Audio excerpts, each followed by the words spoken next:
Halika na mga kusina, tayo na't matuto. Magandang araw mga kakusina.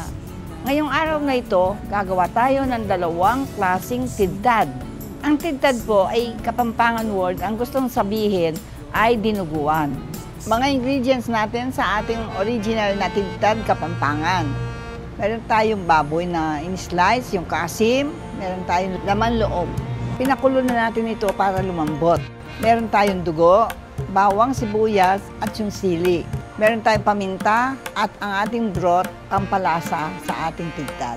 Salt and pepper to taste. Pinaka-importante dyan ay ang ating suka.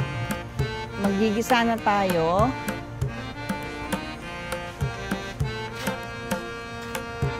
Bawang.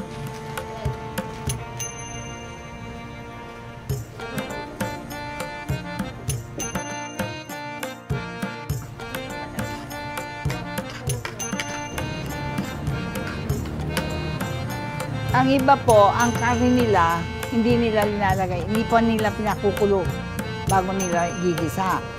Pero ito po sa atin, pinakulo ko na, pinalambot ko na para po sa mga working mothers, madali makagawa. Kasi po kapag po palalambutin mo, it will take time, lots of your time po. Alam pong very busy tayong lahat, so shortcut po ito. Sa day before pa po, bilhin mo na yung karne, pwede mo namang pakulo, tapos tago mo sa rep, and then the following day, gisa mo na lang po, nagmamadali ka, makakagawa na ka. Okay. Ito po, tamang-tama po ito sa gusto nating lambot, no? Ilalagay ko na siya. At ang ating dungos na laman loob. Alisin ko muna yung sabaw.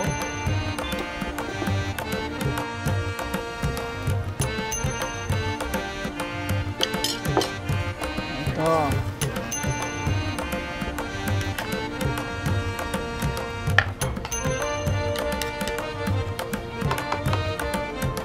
Lalagyan ko na po ng suka.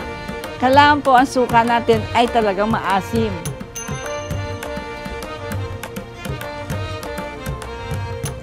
Depende po itong pag-asim niya sa ating taste. Kung gusto natin maasim, nasa sa atin na lang po, no?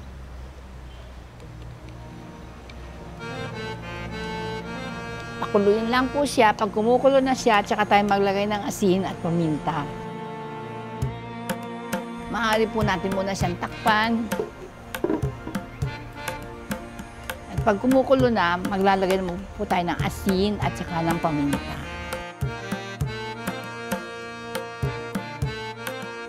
Habang pinakukulo po natin ang ating tidtad, ilutuin naman natin yung ating dugo.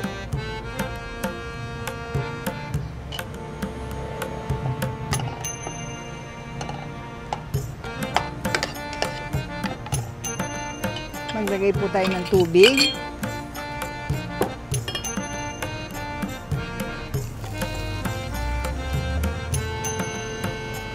Asin. At pakuluin po natin ito. Pag kumukulo na po siya, ilalagay na natin yung ating dugo. Dugo ng baboy. Ang tidtad po natin, maaaring gumamit tayo ng baboy, maaaring baka. Lalagay ko na po ang ating dugo. Dinuhos ko lang po siya. Kasi yung iba po, dinudurog nila yung dugo, yung nyamas nila. Pero tayo po, uubo po yung dugo natin.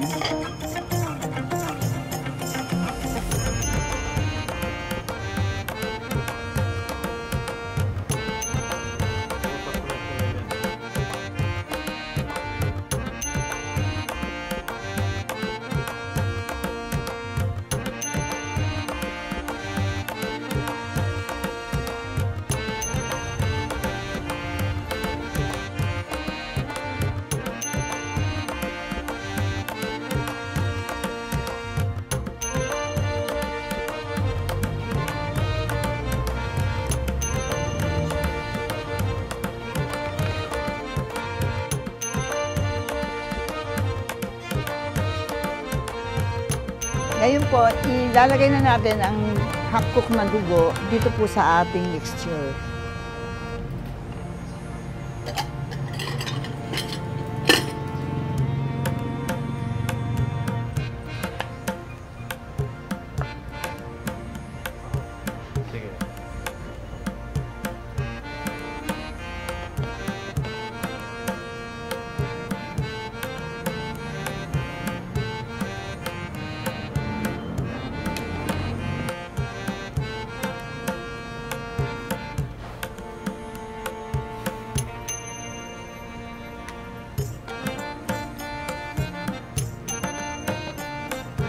Lagyan natin po siya ng konting broth para, kasi sa Kapampangan, kailangan malabnaw ang tigtad mo. Ayun.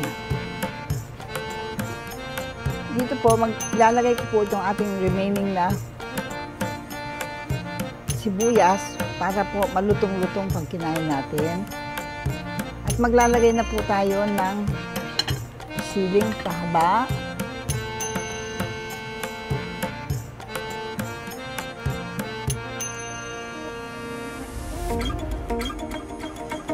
Maaari po natin takpan muna kahit ilang minuto lang po.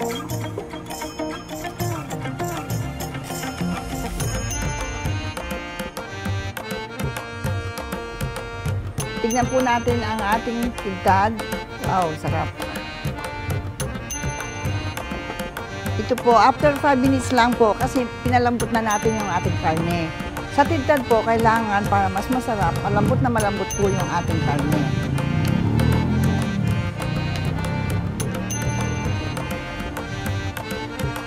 At ang tigtad po ng Kapampangan, masabaw po siya para tinatawag sa Kapampangan, manambula ka.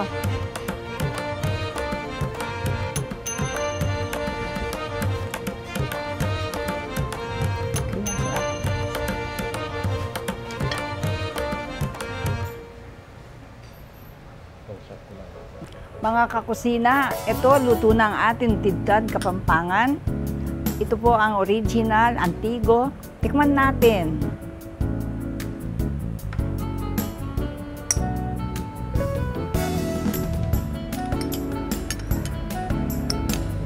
Ang sarap po.